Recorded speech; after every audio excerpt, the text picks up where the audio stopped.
Hi friends, మీరు గనక మీ Jack మిషన్లో డాల్ఫిన్ ఆయిల్ పోసారంటే మీ మిషన్ లైఫ్ అన్నది తగ్గిపోతుందండి.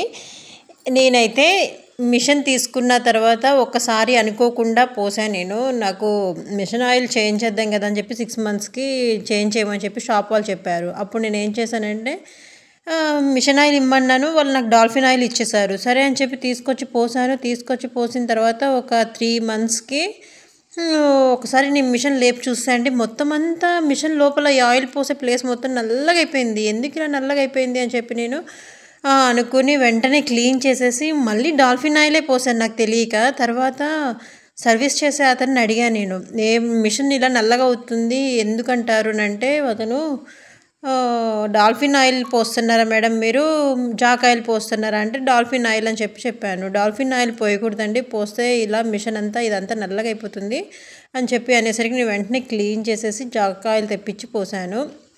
ఇంకోటి ఏంటంటే మనం బాబిన్ కేస్ దగ్గర ఇలా చిన్న చిన్న ముక్కలు ఇవి థ్రెడ్స్ పీసెస్ అవి వచ్చేస్తాయి, అవంతా క్లీన్ చేసుకోవాలి. చేసుకోవడం వల్ల మనకి మిషన్ అన్నది కొంచెం స్మూత్గా వెళ్ళిద్ది. అలాగే ఆ బాబిన్ కేస్ దగ్గర మనం మిషన్ ఆయిల్ ఉంటుంది కదా, అది వీక్లీ వన్స్ అన్నా ఒకసారి వేయమన్నాడు. ఎందుకంటే బాబిన్ కేస్ లూజ్ అయ్యి మనకి మిషన్ రఫ్గా కాకుండా కొంచెం స్మూత్గా వెళ్ళిద్ది మేడం, ఇందులో కొంచెం మీరు ఆయిల్ పోస్తూ ఉండండి అప్పుడప్పుడు అని చెప్పి అన్నాడు. ఇలా ఇంకొక విషయం ఏంటంటే అండి, మనం 10 డేస్కి ఒకసారి తీసి క్లీన్ చేయడం వల్ల మనకి ఏమన్నా సూదులున్నా తెలుస్తుంది. ఈ విధంగా మిషన్కి సంబంధించిన టిప్స్ కోసం మా ఛానల్ లైక్ చేయండి, షేర్ చేయండి, అలాగే మా ఛానల్ సబ్స్క్రైబ్ చేయండి.